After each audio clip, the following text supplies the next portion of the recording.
السلام علیکم ورحمۃ اللہ وبرکاتہ۔ ایک صاحب نے ہم سے سوال کیا تھا، بلکہ یہ بتایا تھا کہ پہلے کے لوگ بہت آرام میں تھے، اس وقت ہر کوئی پیسے کے پیچھے بھاگ رہا ہے، ایک دوسرے کا دشمن ہے۔ تو میں نے کہا کہ پہلے کے لوگ اس لیے پیسوں کے پیچھے نہیں بھاگتے تھے، اس لیے کہ وہ کاہل تھے۔ موجودہ وقت میں آپ دیکھیں، اس میں بھی جو کاہل ٹائپ کے لوگ ہیں وہ آرام میں ہیں۔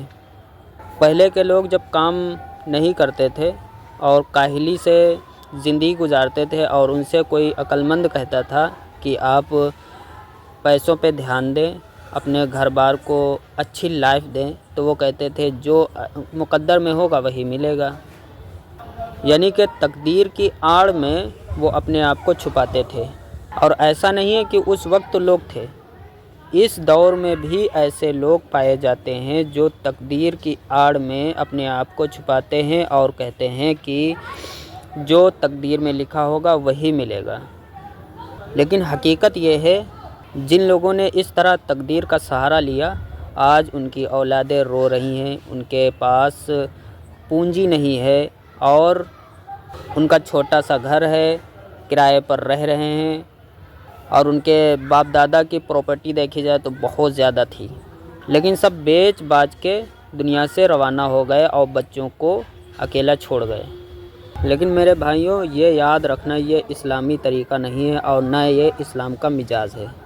میں ایک ویڈیو مفتی طارق مسعود کا پیش کر رہا ہوں، جس میں کسی نے سوال یہی کیا تھا کہ کچھ لوگ اچھے سے کماتے کھاتے ہیں، گھر بار اچھا چل رہا ہے، لیکن کچھ لوگ ایسے بھی ہیں جو کاہلی کرتے ہیں، پیسہ نہیں کماتے، دھندے پہ دھیان نہیں دیتے ہیں، اور ان سے جب کہا جاتا ہے وہ کہتے ہیں کہ تقدیر میں جو لکھا ہوگا وہ ملے گا۔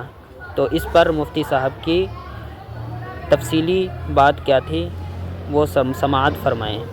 اگر دو بھائی ہیں، ایک آدمی دن رات محنت کر کے وہ اپنا نصیب سنوار رہا ہے، پیسہ کما رہا ہے، مکان بھی بنا رہا ہے، اچھا کھا رہا ہے، اور ایک سونے میں وقت گزار رہا ہے، تو وہ اپنا نصیب بگاڑ رہا ہے، تو اس کے متعلق بتائیں کہ یہ مقصد یہ ہے کہ جو اپنے نصیب کو خود بگاڑ رہے ہیں، تو پھر مقصد یہ ہے کہ وہ کیسے، پھر آدمی یہ کہتے جو میرے نصیب میں وہ مجھے مل گیا، ایسے کیسے؟ دیکھو، نصیب میں جو ہوگا مل کے رہے گا، یہ تو ایک حقیقت ہے۔ باقی یہ کہ کیا محنت سے نصیب بدلا جا سکتا ہے، یہ ایسا ہی سوال ہے کہ دعاؤں سے تقدیر بدلی جا سکتی ہے کہ نہیں بدلی جا سکتی۔ تقدیر کسی چیز سے نہیں بدلتی، دعا بھی تقدیر کا حصہ ہی ہوتی ہے۔ اللہ نے تقدیر میں لکھا ہوتا ہے کہ اسے ایک پریشانی آئے گی، یہ دعا مانگے گا اور وہ پریشانی دور ہو جائے گی، کیونکہ اللہ کے علم میں ہوتا ہے کہ یہ دعا مانگے گا کہ نہیں مانگے گا۔ اور کسی کی تقدیر میں لکھا ہوتا ہے کہ اسے پریشانی آئے گی، دعا نہیں مانگے گا اور پریشانی دور نہیں ہوگی۔ تو تقدیر تو اللہ کے علم کا نام ہے، جو اللہ کا علم ہے وہ کبھی بھی چینج نہیں ہو سکتا۔ باقی یہ جو پوستی لوگ ہوتے ہیں، کہتے ہیں کہ جو مقدر میں ہوگا پیسہ آ ہی جائے گا، تو ہمیں محنت کی کیا ضرورت ہے؟ تو ان کو یہ بتانا چاہیے تیرے مقدر میں پیسہ نہیں ہے، تجھے نہیں ملے گا کبھی بھی، تو ایسے ہی سڑے گا، ایسے ہی مرے گا۔ کیونکہ جس کے مقدر میں پیسہ ہوتا ہے عام طور پر، ہمیشہ نہیں، بغیر محنت کے بھی آ جاتا ہے، لیکن جس کے مقدر میں پیسہ ہوتا ہے عام طور پر اس کے مقدر میں محنت بھی لکھی ہوئی ہوتی ہے کہ محنت کرے گا اور پیسہ آ جائے گا۔ اللہ کو پتا تھا یہ محنت نہیں کرے گا، بلکہ یہی باتیں کرے گا کہ نصیب میں ہوگا تو آ جائے گا، نصیب میں نہیں ہوگا تو نہیں آئے گا۔ اللہ کو پتا تھا یہ باتیں کرے گا، لہذا نصیب میں اللہ نے لکھا ہی نہیں ہوتا۔ سمجھ رہے ہو؟ ہر کام نصیب سے ہوتا ہے، شادی بھی نصیب سے ہوتی ہے۔ اب کوئی کہے کہ میں رشتہ ہی نہیں بیچتا، میں شادی نہیں کرتا، نصیب میں ہوگی تو ہو جائے گی، تو اس کا مطلب ہے کہ نصیب میں نہیں ہے، کیونکہ جن کے نصیب میں اللہ نے لکھا ہوتا ہے نا کمانے رہیں گے، ان کے نصیب میں یہ باتیں بھی لکھی ہوئی ہوتی ہیں کہ باتیں ہی پھینکتا رہے گا یہ ساری زندگی بیٹھ کے، یہ محنت کرے گا ہی نہیں۔ اب ہمیں نہیں پتا ہمارے نصیب میں کیا لکھا ہے، اس لیے ہم محنت کرتے ہیں، محنت کرتے ہیں تو پتہ چل جاتا ہے محنت لکھی ہوئی تھی۔ تو نصیب جو ہے یہ پہلے پتہ نہیں ہوتا، پہلے پتا ہو تو دنیا کا نظام بگڑ جائے۔ تو لکھا ہوا تو ایک حقیقت ہے جو ٹل نہیں سکتی، لیکن اس علم اللہ نے کسی مقرب فرشتے کو بھی یہ علم نہیں دیا، تقدیر کا علم، یہ علم اللہ کے پاس ہے، اور اسی بیس پہ انسان کی آزمائش ہے، اسے پتہ نہیں ہوتا کہ کیا ہے، لہذا وہ اپنے ارادے سے کر رہا ہوتا ہے۔ وہ تو اللہ کے علم ہے کہ یہ اپنے ارادے سے یہ کام کرے گا، لیکن ہمیں نہیں پتا ہوتا۔ سمجھتے ہو کہ نہیں سمجھتے؟ اور یہ جو حدیثوں میں آتا ہے کہ جو رشتہ داری جوڑتا ہے اس کی عمر لمبی ہوتی ہے، یہ صحیح حدیث ہے۔ جو چاہتا ہے کہ اس کی عمر میں برکت ہو، عمر لمبی ہو، وہ رشتہ داری کو جوڑے۔ اس پر ایک اشکال ہوتا ہے کہ عمر تو متعین ہے، تو رشتہ جوڑنے سے عمر لمبی کیسے ہو جاتی ہے؟ اس کا وہی جواب ہے کہ اللہ نے لکھا ہوا ہوتا ہے پہلے سے کہ اس کی عمر اتنی تھی، لیکن چونکہ رشتے جوڑے گا لہذا یہ عمر بڑھا دوں گا میں اس کی۔ تو جو اصل تقدیر ہے نا اس میں یہ پہلے سے لکھا ہوتا ہے کہ عمر کم لے کر آیا لیکن 50 سال میں مرنا تھا, لیکن چونکہ رشتے جوڑتا تھا لہذا 80 میں مرے گا جا کے. یہ سمجھتے ہو؟ تو وہ جو اصل تقدیر ہے نا, جس کو تقدیر مبرم کہا جاتا ہے, وہ کبھی چینج نہیں ہوتی, بلکہ رشتہ جوڑنے کا عمل یہ بھی اسی تقدیر کا حصہ ہے کہ یہ رشتہ داری جوڑے گا. اللہ کے علم میں ہوتا ہے پہلے سے, تو اب ہمیں نہیں پتا ہوتا, لہذا عام طور پہ جو رشتہ داری جوڑتے ہیں ان کی عمریں لمبی ہوتی ہیں. آپ کہہ سکتے ہیں ہمارے فلاں رشتہ دار نے تو ساری زندگی رشتے جوڑنے میں لگا دی, پھر بھی اتنی جلدی مر گیا.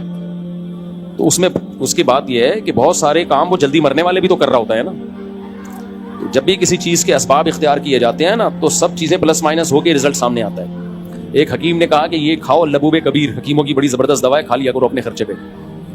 لبوب کبیر کھاؤ کے جسم میں طاقت آئے گی, یقیناً آئے گی طاقت, بڑی زبردست چیز ہے.